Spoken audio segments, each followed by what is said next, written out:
Subscribe our channel TruePoint Facts and press the bell icon for latest update. Airbus aircrafts के मुख्तलिफ parts को इस beluga नामी cargo plane में डालकर ट्रांसपोर्ट किया जाता है। लेकिन सोचिए, जब बात आए दुनिया के सबसे बड़े पैसेंजर प्लेन एयरबस A380 की, तो उसके जायंट पार्ट्स को किसी भी एयरप्लेन की मदद से ट्रांसपोर्ट करना नामुमकिन है, क्योंकि अभी तक कोई ऐसा कार्गो प्लेन ही नहीं बना जो इस महल नुमा जहाज को अपने अंदर फिट कर सके। तो फिर पूरे यूरोप में बनने वाले A380 के पार्ट्स एयरबस की असेंबली यूनिट तक लाए कैसे जाते हैं? नाज़रीन, एयरबस एक यूरोपियन एयरक्राफ्ट मैन्युफैक्चरिंग कंपनी है जो हर साल 1000 जहाज बनाकर दुनिया भर की एयरलाइंस को डिलीवर करती है। हिसाब लगाया जाए तो ये दिन के 3 नए जहाज बनते हैं। मोर और लेस एयरबस को रोजाना 3 नए जहाज बनाने ही पड़ते हैं, जो एक नाकाबिले यकीन चैलेंज है।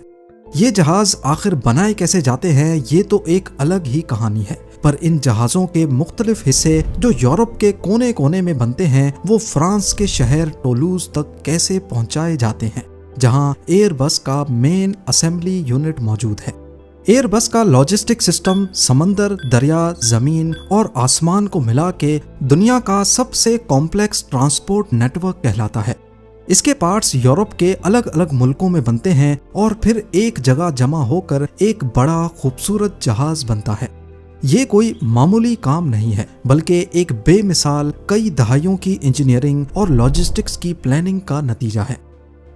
1960s के दौर में यूरोप के बड़े मुल्क जैसा कि फ्रांस, जर्मनी, स्पेन और यूके ने मिलकर एक नया सपना देखा, अमेरिकन एयरक्राफ्ट मैन्युफैक्चरर बोइंग का मुकाबला करना। उनका मकसद था एक ऐसी अलायंस बनाना जो बड़े कमर्शियल एयरप्लेन्स तैयार कर सके। लेकिन इस पार्टनरशिप का एक सबसे बड़ा मसला था। एयरबस की 11 प्रोडक्शन साइट्स यूरोप के अलग अलग मुल्कों में फैली हुई हैं। हर साइट की अपनी एक खास एक्सपर्टीज है और हर जगह एक स्पेसिफिक सेक्शन तैयार होता है। मिसाल के तौर पर जर्मनी के हैम्बर्ग में टेल सेक्शन बनाए जाते हैं, फ्रांस के सेन नज़ेर में सेंट्रल कंपार्टमेंट और नोज सेक्शन, इंग्लैंड के शहर ब्रॉटन में विंग्स, जबकि स्पेन के शहर कार्डिस में टेल बनने की फैक्ट्री मौजूद है। जब इन तमाम फैक्ट्रीज में जहाज के मुख्तलिफ पार्ट्स तैयार हो जाते हैं, तो अब शुरू होता है एक नया चैलेंज, क्योंकि फुटबॉल फील्ड जितने बड़े पार्ट्स फ्रांस के शहर टोलूज में भेजे जाते हैं, जहां एयरबस का असेंबली यूनिट मौजूद है। शुरुआत में जब एयरबस के जहाज़ों की डिमांड कम थी, तो उन्होंने ट्रक्स और शिप्स का इस्तेमाल किया। ये एक स्लो प्रोसेस था और पार्ट्स की डिलीवरी में महीनों लग जाते थे। लेकिन जब डिमांड बढ़ती गई, तो अब महीनों का इंतजार कंपनी की ग्रोथ में रुकावट बन बैठा, खास तौर पर जब उन्हें रोजाना 3 जहाज तैयार करने हों। इस मुश्किल को हल करने के लिए एयरबस ने एक नया और शानदार हल ढूंढ निकाला।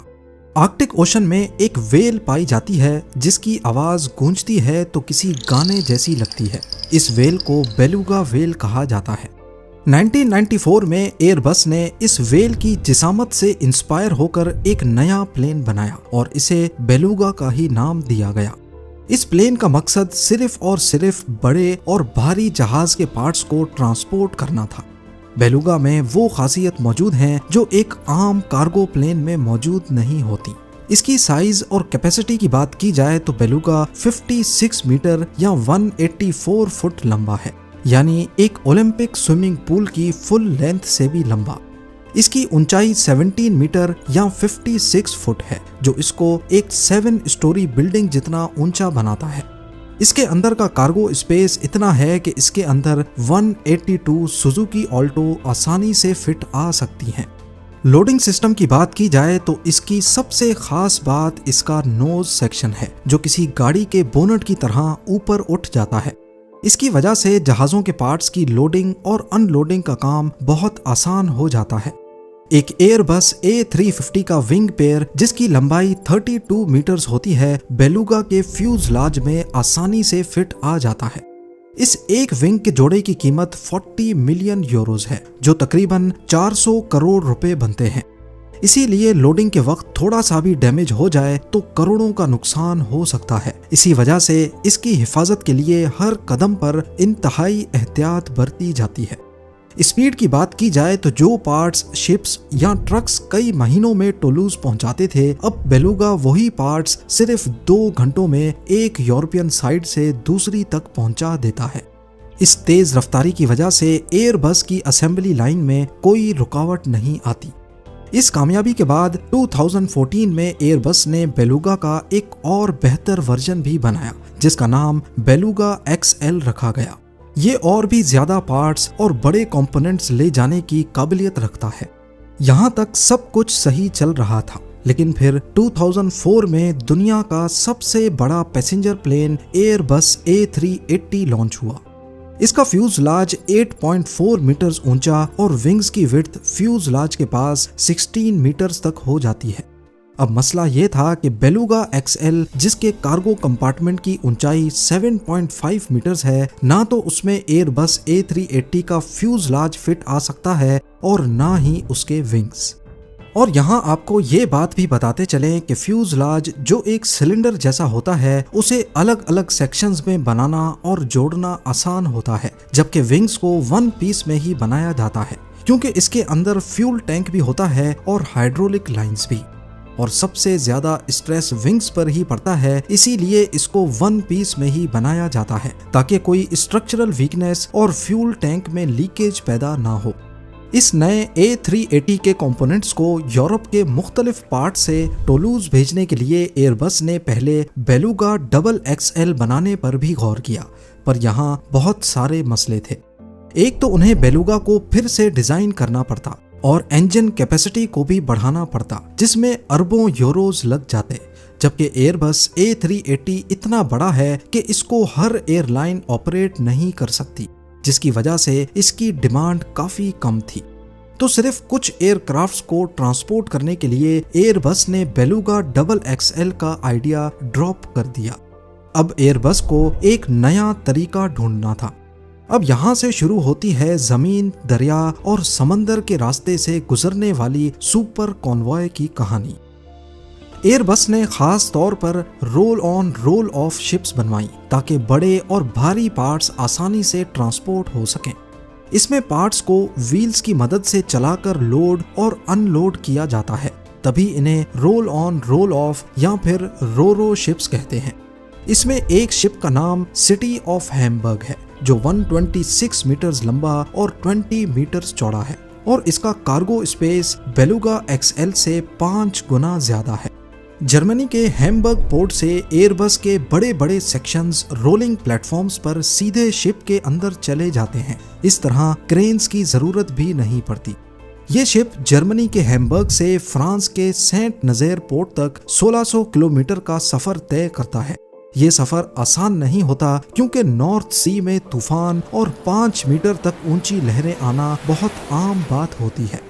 और सोचें, अगर समंदर में हिलने की वजह से 400 करोड़ के विंग्स को जर्रा बराबर भी चोट पहुंच जाए तो कंपनी को पूरा विंग ही दोबारा से बनाना पड़ता है। इसलिए शिप के कैप्टन और क्रू हर 4 घंटे के बाद कार्गो की चेन्स चेक करते हैं और एक कैमरा 24/7 कार्गो पर नजर रखता है ताकि किसी किस्म के नुकसान की गुंजाइश ना बचे। फ्रांस के सेंट नज़ेर पोर्ट पर पहुंचकर एक स्टॉप ओवर होता है और फिर वहां से पार्ट्स को उतारकर उन्हें खास डिजाइन किए गए बार्जेस पर लोड किया जाता है। ये बार्जेस पार्ट्स को गैरोन रिवर के रास्ते फ्रांस की सिटी बोर्डो तक लेके जाते हैं। और यहीं पर आता है सबसे बड़ा चैलेंज, क्योंकि गैरोन रिवर में पॉन्ट डी पियर ब्रिज मौजूद है जिसकी आर्चेज काफी छोटी हैं। ये 500 मीटर लंबा ब्रिज ईयर 1810 में कंस्ट्रक्ट किया गया था, जिसकी आर्चेज एग्जैक्टली एक साइज की नहीं है। इनमें से सिर्फ आर्च नंबर 9 की चौड़ाई 19 मीटर्स है, जहां से बार्जेस गुजर तो सकती हैं लेकिन दोनों तरफ सिर्फ कुछ इंचेस का ही गैप होता है। चौड़ाई का मसला तो हल हो गया, पर आर्चेस की ऊंचाई पानी के लेवल पे डिपेंड करती है। गैरोन रिवर का ये हिस्सा बेशक अटलांटिक ओशन से 60 किलोमीटर दूर है, पर इसमें पानी का लेवल फिर भी ओशन की टाइड्स पे डिपेंड करता है। नॉर्मल हालात में यहाँ पानी का लेवल ज्यादा होता है और बार्जेस का इन आर्चेस में से गुजरना मुमकिन नहीं होता। लेकिन हर 12 घंटे में कैप्टन के पास सिर्फ 3 मिनट की विंडो ऑफ अपॉर्चुनिटी होती है जब टाइड कम हो जाती है। अगर वो ये अपॉर्चुनिटी मिस कर जाते हैं तो पूरा कॉन्वॉय 12 घंटे तक रुक जाता है और एयरबस का पूरा शेड्यूल डिले हो जाता है। इस मुश्किल को हल करने के लिए बार्जेस में एडजस्टेबल प्लेटफॉर्म्स लगाए गए थे ताकि उनको लो टाइड के दौरान भी आर्चेज से गुजरने में कोई मुश्किल पेश ना आए। ये लॉजिस्टिक्स का एक छोटा सा हिस्सा था, लेकिन इसकी अहमियत बहुत ज्यादा थी। यहाँ तक तो आपने समंदर और रिवर के सफर के बारे में जाना। अब चलते हैं जमीनी सफर की तरफ, क्योंकि बोर्डो से टोलूज अभी भी 250 किलोमीटर दूर है। इस सफर का आगाज होता है 50 मीटर लंबे सुपर ट्रक से। हर ट्रक में 650 हॉर्स पावर का इंजन और 96 व्हील्स लगे होते हैं। एयरबस के पार्ट्स को टोलूज के असेंबली यूनिट तक इन्हीं सुपर ट्रक्स में पहुंचाया जाता है, पर यह काम किसी चैलेंज से कम नहीं है। रोड्स पर ट्रैफिक कम हो, इस वजह से पूरे कॉन्वॉय को सिर्फ रात के वक्त ही चलाया जाता है। रात के वक्त हाईवेज और शहरों की सड़कों को बंद कर दिया जाता है।